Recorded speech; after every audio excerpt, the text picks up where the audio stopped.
The movie starts with day 2. Beth Emhoff starts coughing.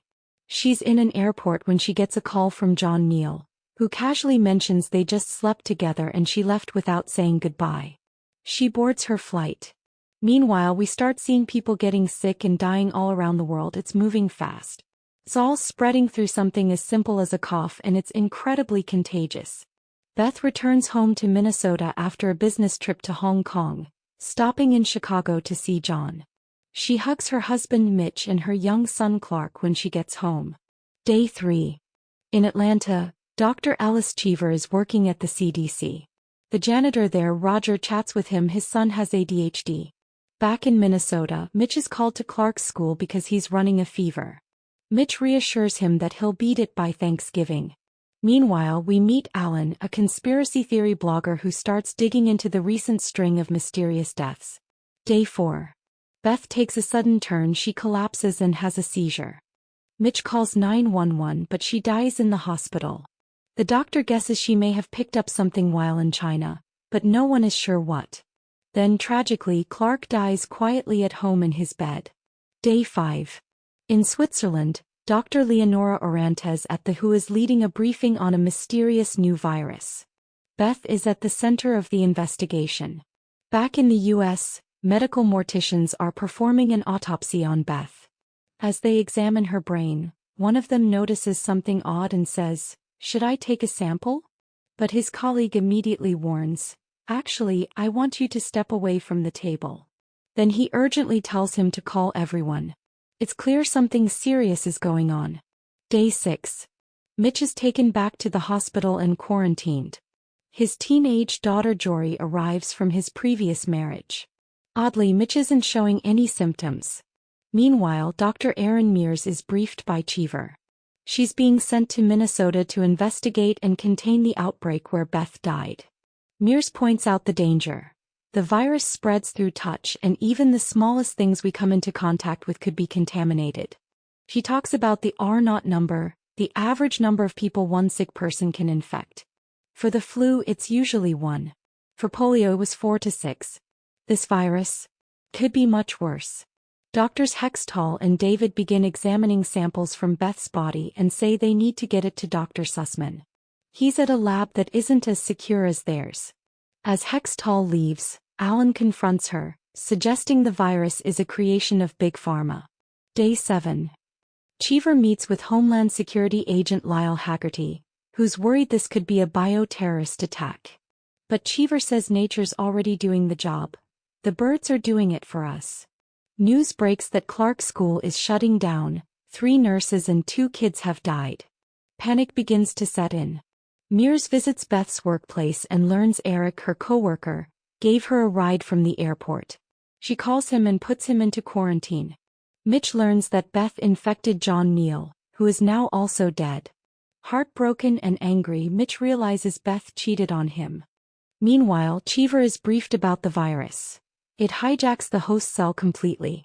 It has genetic traces of both bat and pig. Knowing how dangerous this is, Cheever orders Sussman's lab shut down. Hextall informs Sussman to destroy everything. Day 8. Cheever briefs the CDC. Over 80,000 infected, and it could rise to 267,000. Alan continues blogging, accusing the government and pharmaceutical companies of suppressing a cure to profit from the crisis. Dr. Orantes is in Hong Kong tracing Beth's steps. Security footage from a casino shows Beth blowing on a man's gambling chip. He later dies. She unknowingly spread the virus to many people. Dr. Sussman, despite being told to stop, continues working and makes a breakthrough. Day 12. Sussman figures out how to grow a stable version of the virus in bat cells. Cheever is furious but impressed. When asked what he wants, Sussman just wants credit, not money. The virus is officially named MEV1. The government announces that it'll be months before a vaccine is ready.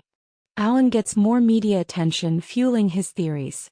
Mitch offers his blood, hoping his immunity could help create a vaccine, but Mears warns that plasma vaccines are unreliable.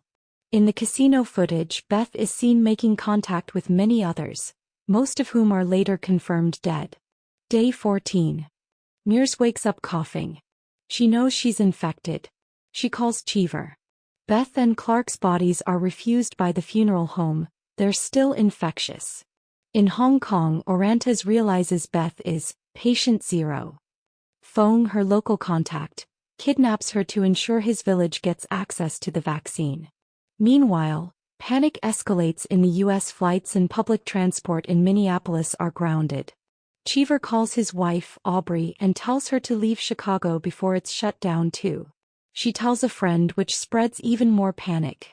Alan, now visibly sick, records a video taking a supposed cure for Scythia, and tells his followers if he's still alive tomorrow it works. Day 18. Riots erupt as Forsythia runs out. Mitch and Jory try to leave the state but borders are sealed. Alan walks around town in a biosuit seeing the destruction firsthand. A pregnant woman, Lorraine, begs him for the medicine. He lies and says he has none but promises to get it. In the hospital, Dr. Mears is dying and can't be moved. She dies alone. They don't even have body bags left. Cheever goes on TV explaining the virus and the dire situation. Alan, also on air, lashes out, accusing the CDC and WHO of colluding with drug companies. He suggests the virus could kill 1 billion people. He also exposes that Cheever tipped off his wife to leave Chicago. Cheever is now facing serious charges. Day 21. Eisenberg gets an email. A deadlier strain of MEV1 is found in Africa. Death tolls rise rapidly. Vaccine trials begin with monkeys, none work. The world is shutting down. Cities are empty. We see Alan posters. One calls him a prophet, the other calls him prophet. Lorraine and her baby are dead. Alan did nothing to help her. Day 26. Riots hit Mitch's neighborhood. Emergency services can't do anything. Day 29. Jory's boyfriend Andrew wants to be intimate, but Mitch scares him off with a shotgun. In the lab, Hextall discovers one monkey, number 57, is symptom-free. Taking a bold step, she injects herself with the vaccine. She visits her sick father and tells him that she just gave herself the experimental vaccine, and being with him is the test.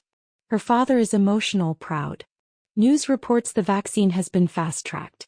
First batches could be ready in 90 days. The virus has killed 26 million people worldwide. Day 131. Looters attack Aubrey. Cheever fears she's infected, though she denies it. Alan is arrested for fraud and potentially manslaughter. He misled millions. Blood tests show he was never sick, never had antibodies. His miracle cure? Just a scam. He made $4.5 million. Despite the charges, Alan posts bail supported by his followers. Day 133. A vaccine lottery is underway. Cheever gets 2 doses, one for himself, one for his wife. Instead, he gives one to Roger's son and keeps the charade up by wearing the bracelet. He gives the second dose to Aubrey. Day 135. Society is starting to calm down. The chaos is slowly lifting. Hextall and Eisenberg place MEV1 in long-term storage with other eradicated viruses, hoping it's the last we see of it. Mitch, wearing his vaccination bracelet, goes through multiple checkpoints to get to a mostly abandoned shopping mall. At home, Jory finds a box from her dad with a note to be ready at 8 p.m. Inside, there's a dress. Then there's a knock. It's Andrew, now vaccinated. They can finally be together again. The two dance. Mitch watches, camera in hand. In that moment, things feel hopeful. Now let's go back to flashback day 1. And finally, we learn how it all began. A construction crew in China clears trees. A bat is disturbed and flies out infected. It eats a banana and drops a piece into a pig pen. The pig eats it, becomes infected, and is eventually butchered. A chef handles the pig's mouth with his bare hands, then steps out into the restaurant and takes a photo with Beth, shaking her hand. That simple moment between chef and guest was the beginning of a global catastrophe. A title card appears. Day 1. We hope that you liked this recap. Subscribe for more amazing recaps. See you in the next one.